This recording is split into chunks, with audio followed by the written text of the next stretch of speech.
ఇది ఒక ప్రభుత్వానికి దాన్ని వ్యతిరేకించే ఒక రంగానికి మధ్యన ఉన్న గొడవ ఇది అని నాకు అర్థమవుతుంది. తర్వాత మనము రక్షణ ఎట్లా ఉండాలి, భద్రత రక్షణ అనేది మన ముందున్న ప్రశ్న. ఐటీ యాక్ట్ అని ఒకటి ఉంది, ఇన్ఫర్మేషన్ టెక్నాలజీ యాక్ట్. విన్నారో లేదో మీరు, నాకు తెలియదు. 2000 నుంచి మొదలైంది, 2008కి సవరణ చేశారు. తర్వాత 2020 మధ్యలో మార్చారు. తర్వాత డిజిటల్ అనే మాట మావాడు వాడుతున్నాడు. డిజిటల్ మీకు తెలుసో లేదో, డేటా చట్టం ఒకటి ఉంది.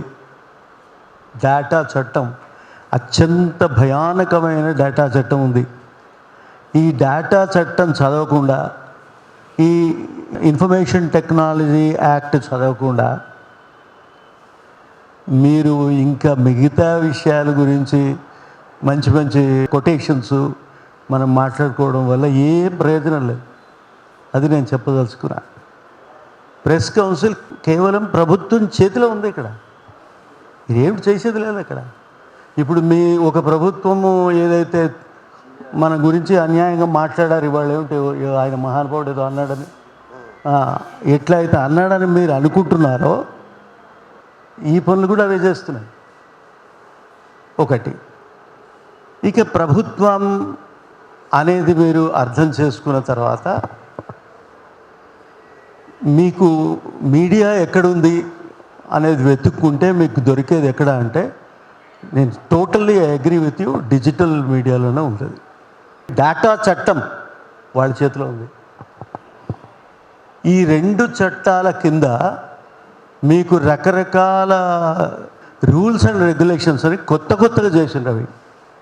ఆ కొత్త రూల్స్ అండ్ రెగ్యులేషన్స్ కింద మీ చట్టాలు, మీరు ఆలోచించిన అధికారాలు, మీరు ఇంకేమేమో ఇక్కడ ఆలోచించిన విషయాలన్నీ మీ చేతిలో లేవవి అని మీకు చెప్పదలుచుకున్నాను.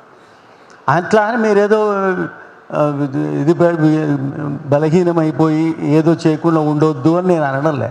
కానీ ముందు మీకు చెప్తున్నాను, ప్రపంచ సమస్య ఏమిటో చెప్తున్నాను. ఒకటి. రెండోది, డిజిటల్ మీడియా జర్నలిస్టుల మీద జరుగుతున్న దాడి ఖచ్చితంగా ప్రభుత్వం నుంచే వస్తున్నది. ఈ ఎక్స్ ఆర్ వై నాకు సంబంధం లేదు, ఇక్కడ అని కూడా నాకు సంబంధం లేదు. ఇప్పుడు మీకు ముందున్న సమస్య ఏంటి చెప్పనా? మీకు చాలా సీరియస్ సమస్య ఏంటంటే, ఒక ముఖ్యమంత్రి మరొక ముఖ్యమంత్రి లేదా ఒక ప్రధాని మరొక ముఖ్యమంత్రి మధ్య గొడవలు ఉన్నాయి. ఇక్కడ హై లెవెల్ గొడవలు జరుగుతున్నాయి. ఢిల్లీ లెక్కేసుకుంటే మాత్రం ఢిల్లీ ఈ 2 గొడవల మధ్యలో అందరు కోర్టుకు వెళ్ళిపోతున్నారు. ఏ కోర్టుకు వెళ్ళిపోతున్నారు? సుప్రీంకోర్టుకి, హైకోర్టుకి వెళ్ళిపోతున్నారు. ఆ ఇష్యూస్ నుంచి రక్షించేది ఎవరు? ఈ మామూలు నాలాంటి వాళ్ళు, నీలాంటి వాళ్ళని రక్షించేవారు ఎవరు తెలియదు. డిజిటల్ మీడియాలో నేను ఒక్క మాట చెప్తాను మీకు. ఈ ఇటీవల జరిగిన ఎన్నికలలో మీ డిజిటల్ మీడియా లేకపోతే ఇది ఏమనాలి, దీనికి ఒక ప్రతిపక్షం కూడా ఉండని పరిస్థితిలో ఉండేది. ఇవాళ ప్రతిపక్షంలో ఉంది. ఎందుకంటే ఒక డిజిటల్ మీడియా ఉండడం వల్ల. ఏదో మిమ్మల్ని ఏదో గొప్పలు చెప్పడానికి చెప్తలేను, ఇట్స్ ఎ ఫ్యాక్ట్. అయితే నేను ఒక్క మాట మీకు గుర్తు చేస్తాను. ధ్రువు రాతి అనే ఒక్క వ్యక్తి ఎక్కడున్నాడైనా ఇండియాలో లేడు. ఎక్కడో ఉండి చాలా ధైర్యంగా ఉన్న విషయాలు బయటపెట్టి, ఆ తర్వాత మీకు ఇక్కడ ఇది కూడా ఉంది, వైర్.వి.in ఇటువంటివి ఉన్నాయి. అక్కడ రెండిట్లో నేను రాసిన చాలా సందర్భాల్లో, ఈ మధ్య కూడా రాసిన. మీ డిజిటల్ మీడియా వల్లనే మేము కూడా ఇవాళ రాస్తున్నాం, మాట్లాడుతున్నాం. కానీ అవన్నీ మారిపోయి అప్పుడు ఏ చట్టాల చేతిలో ఉన్నాయంటే, ఇదిగో ఈ 2 రకాల చట్టాల చేతిలో ఉన్నాయి. ఐటీ చట్టం, డేటా చట్టం. అయితే మనం ఆర్టీఐ ఉందని మీ అందరికీ తెలుసు కదా, జ్ఞాపకం ఉందా? ఆర్టీఐ అని ఒకటి ఉందని. రైట్ టు ఇన్ఫర్మేషన్ యాక్ట్ ఉంది కదా, డేటా చట్టం ద్వారా ఆర్టీఐ చట్టాన్ని సవరించలే, తీసేశారు, ఆల్మోస్ట్ తీసేశారు. ఈ ఫోర్త్ ఎస్టేట్ చేసే పనుల వల్ల, దారుణమైన పనుల వల్ల ఇప్పుడు ఫిఫ్త్ ఎస్టేట్ అవసరమైంది. ఆ ఫిఫ్త్ ఎస్టేట్ అంటే ఏమిటంటే ఈ సోషల్ సంఘాలు కాదు సోషల్ సంఘాలు, పౌర జనం తరఫున వాళ్ళు ఫిఫ్త్ ఎస్టేట్ వాళ్ళు. ఇక్కడ మీకు కర్ణాటకని రక్షించింది వాళ్ళే. ఇవాళ ఈ మళ్ళీ ఏమన్నాను, ప్రతిపక్షాన్ని రక్షించింది కూడా వాళ్ళే. అమెరికా నుంచి లేదా వేరే దేశాల నుంచి రాస్తున్న ఇటువంటి ధ్రువ్ రాతి లాంటి వాళ్ళు, లేదా ఇప్పుడున్న న్యూస్ క్లిక్ లాంటి వాళ్ళు, తర్వాత వైర్ ఐ వాంట్ వాళ్ళు డిజిటల్ మీడియా ద్వారా ఈ దేశాన్ని రక్షిస్తున్నారు బ్రదర్, ఈ దేశాన్ని రక్షిస్తున్నారు. మీరు అందులో కనుక మీ యొక్క బలం దానికి మీరు ఇస్తేనే ఈ దేశం బాగుంటుంది. లేకపోతే మీరేమనుకుంటున్నారు, ఒక ఎన్నికలు జరిగినాయి, ఒక ఎన్నికల్లో ఓడిపోయినరు, మరొక అదే రోజుల్లో ఈ ఎన్నికలు జరిగినప్పుడు కొందరు గెలిచారు, కొందరు ఓడిపోయారని మీరు అనుకుంటున్నారు కదా, ఇంకా అనుకుంటున్నారు అట్లా మనం ఓడిపోయాం అనుకుంటున్నారు కదా. I'm sorry, I'm going to say something very serious word. ఇటు ప్రతిపక్షం అనడానికి కూడా నాకు నోటికి రావట్లేదు, నాకు ఇష్టం కావట్లేదు. ఎవరున్నారంటే ఇటు కొన్ని గెలిచి అధికారంలో గెలిచిన వాళ్ళు కొందరు, ఆ అధికారంతోనే సపోర్ట్ చేస్తున్న వాళ్ళు మరికొందరు ఉన్నారు. నేను వాళ్ళ గురించి ఒక్కళ్ళ గురించి మాట్లాడడం నాకు ఇంట్రెస్ట్ కూడా లేదు. అంటే ఎందుకు చెప్తున్నానంటే, నేను ఎవరు గెలిచారు, ఎవరు ఓడిపోయారు, ఎవరిని ఓడించాలి, ఎవరెవరు కలిసి ఓడించాలి అని ఆలోచిస్తున్నారు. కనుక మీ లెక్కలన్నీ పనికిరావు, మీ లెక్కలన్నీ మారిపోయినాయి బ్రదర్స్, అది అర్థం చేసుకోండి. కనుక మళ్ళీ నేను చెప్పేది ఏంటంటే, డిజిటల్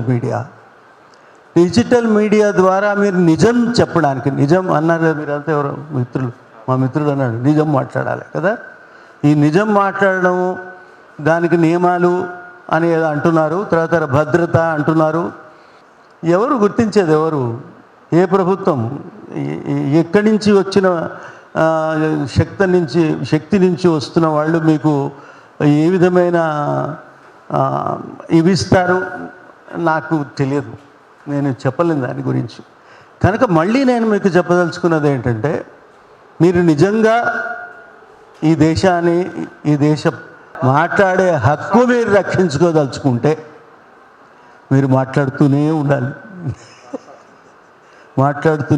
ప్రశ్నిస్తూనే ఉండాలి. ప్రశ్నించే శక్తి మీరు బలం తెచ్చుకొని నిలబడితే ఈ చట్టాలు ఉంటాయి, గుర్తింపు పుస్తకాలు ఉంటాయి, గుర్తింపు అవన్నీ తర్వాత వస్తాయి. కనుక ముందు మీరు రక్షించుకోవాల్సింది ఇదేం చెప్పాలి. ఇందులో ఇంకొక మాట చెప్పేసి ముగిస్తాను. 3 క్రిమినల్ చట్టాలు కొత్తగా వచ్చినాయి. ఏదో నేను లాయర్ అనుకోనిగా మాట్లాడుతున్నాను అనుకోకండి, ఇది ప్రమాదకరమైన వ్యవహారాల గురించి చెప్తున్నా. ఈ 3 క్రిమినల్ చట్టాలలో 82% కరెక్ట్గా చెప్పండి, 82% పాతది. బ్రిటిష్ చట్టాలు ఎంత, 82%, 83 ఇంకో లెక్కలో. ఇక మిగిలినవి ఏమిటి, సంస్కరణలు కావవి. మిగిలినవి కొత్త భయంకరమైన నేరాలు చట్టాలు తీసుకొచ్చి పెట్టారు, భయానకమైన చట్టాలు. అయితే ఇంతకుముందు మీకు చెప్పింది ఇన్ఫర్మేషన్ టెక్నాలజీ యాక్ట్, డేటా యాక్ట్ని సవరించిన తర్వాత, ఆర్టీఐ పనికి రాకుండా పోయిన తర్వాత, ఈ 3 చట్టాలు మార్చిన తర్వాత ఇక మీరు మానవతా హక్కులు అవేవే ఉన్నాయి, ఇవేవే ఉన్నాయి అని అంటుంటే ఏం మాట్లాడాలి బ్రదర్, ఏం చెప్పను బ్రదర్ మీతో. కనుక మళ్ళీ నేను కంక్లూడ్ చేయాల్సిన పాయింట్ ఏంటంటే, మీరంతా కలిసి నిలబడి మీ మీ మాట్లాడే హక్కును రక్షించుకుంటే అన్నీ సక్రమంగా నడుస్తాయని మీకు చెప్పాలని అనుకుంటూ, ఇప్పుడు మీడియా ఎట్లా తయారైపోయిందంటే, మీడియా అంటే మీరని కాదు నేనని కాదు, ఈ టెక్నాలజీ వల్ల వినదలుచుకున్న వాళ్ళకే వినిపించే టెక్నాలజీ వచ్చింది.